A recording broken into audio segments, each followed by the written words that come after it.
Assalamualaikum warahmatullahi ta'ala wabarakatuh. Kali ini kita akan mengisahkan tentang seorang ahli ibadah yang mati dengan su'ul khotimah. Dia adalah Syekh Barsisoh, merupakan seorang ahli ibadah yang selama kurang lebih dari 70 tahun. Setiap kali sudah beribadah di dalam tempat tersebut, Syekh Barsisoh tidak akan keluar kecuali setelah 10 hari melakukan aktivitas ibadah. Melihat keteguhan dan keimanan Syekh Barsisoh, beberapa komplotan setan pun tergelitik untuk menggoda Syekh Barsisoh. Setelah bermusyawarah, maka diutuslah setan untuk datang dan menggoda Syekh Barsisoh. Setan tersebut kemudian datang ke tempat Syekh Barsisoh lengkap dengan menggunakan jubah putih. Ketika setan tersebut melihat Syekh Barsisoh datang dan hendak masuk ke tempat ibadah tadi, setan tersebut pun memanggil, akan tetapi Syekh Barsisoh mengabaikan panggilannya dan bergegas masuk ke dalam tempat untuk beribadah. Tak kurang akal, setan tersebut mengikuti Syekh Barsisoh dan beribadah di belakang Syekh Barsisoh.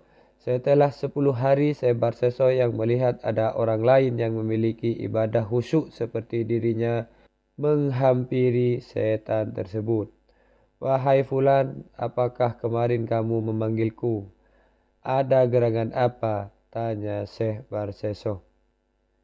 "Aku ingin engkau bersedia mendoakanku karena aku lihat engkau adalah seorang ahli ibadah yang khusyuk," pinta setan. "Jika kamu seorang muslim, maka aku sudah mendoakanmu selalu. Karena pada dasarnya doaku selalu aku tujukan untuk semua muslim di dunia," jawab Syekh Barsisoh. "Kalau begitu, angkatlah aku menjadi muridmu. Aku ingin selalu ada bersamamu saat beribadah," pinta lagi setan tersebut. Syekh Barsisoh pun mengiyakan permintaan setan tersebut. Selang beberapa waktu, keduanya pun kembali masuk ke dalam tempat itu untuk beribadah. Setelah dirasa cukup, keduanya kembali menarik diri dari lokasi ibadah dan terlihat perbincangan, di mana setan yang kemarin selalu mengikuti Syekh Barsisoh kembali melancarkan aksinya. "Wahai Syekh, tidakkah engkau jenuh terus beribadah? Mari kita sejenak bersantai dan mencari seorang perempuan untuk ditiduri." "Tidak, itu termasuk dosa besar," jawab Syekh Barsisoh. Kemudian si setan mengajak Syekh Barsisoh untuk merampok dan membunuh penjaga sebuah warung. Namun Syekh Barsisoh juga menolaknya dan mengatakan bahwa hal tersebut merupakan dosa besar. Tak hilang akal, kemudian setan tersebut mengajak Syekh Barsisoh untuk minum khamar di sebuah warung di tengah hutan yang tidak banyak didatangi orang. "Tenang, di sana pasti sepi dan jarang orang datang," ujuk setan meyakinkan Barsisoh. Syekh Barsisoh pun tertarik dengan usulan setan tersebut dan berangkatlah mereka berdua ke sebuah warung khamar di tengah hutan. Sampai pada akhirnya Syekh Barsisoh mabuk berat. Kemudian setan menggoda Syekh Barsisoh untuk menetap kemolekan penjaga warung tersebut yang ternyata adalah seorang perempuan. Karena berada di bawah pengaruh miras, Syekh Barsisoh pun memperkosa wanita tersebut. Kemudian setan menggoda Syekh Barsisoh. Namun naas pemerkosaan itu diketahui oleh suami perempuan tersebut. Kemudian setan menyuruh Syekh Barsisoh agar membunuh keduanya. Seperti kerbau yang dicocok hidungnya, Syekh Barsisoh pun membunuh pasangan suami tersebut. Akan tetapi karena terjadi kegaduhan, akhirnya ada seorang warga yang sedang mencari kayu bakar memergoki aksi Syekh Barsisoh dan memanggil beberapa warga yang sedang beraktivitas di sekitar hutan tersebut.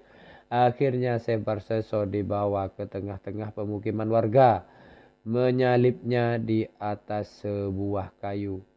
Di tengah keputusan, setan akhirnya datang kepada Syekh Barseso dan menjelaskan siapa dirinya yang sebenarnya. Setan tersebut juga menawarkan sebuah bantuan kepada Syekh Barseso, tetapi dengan syarat Syekh Barseso harus menyembahnya. Bagaimana aku bisa menyembahmu sedangkan kedua tangan dan kakiku diikat, kata Syekh Barseso. Cukup kedipkan saja kedua matamu dan anggukkan kepalamu, jawab setan. Saat setelah Syekh Barseso mengedipkan mata dan menganggukkan kepala, Allah pun mencabut nyawanya. Hingga pada akhirnya, seorang alim ulama yang selama ini dikenal dengan ahli ibadah dan memiliki murid-murid yang luar biasa tersebut harus mati dalam keadaan su'ul khotimah. Na'udzubillah summa na'udzubillah. Demikianlah kisah untuk kali ini, kurang lebihnya kami mohon maaf. Akhiran wallahul muwafiq ila aqwamit thariq. Assalamualaikum warahmatullahi taala wabarakatuh.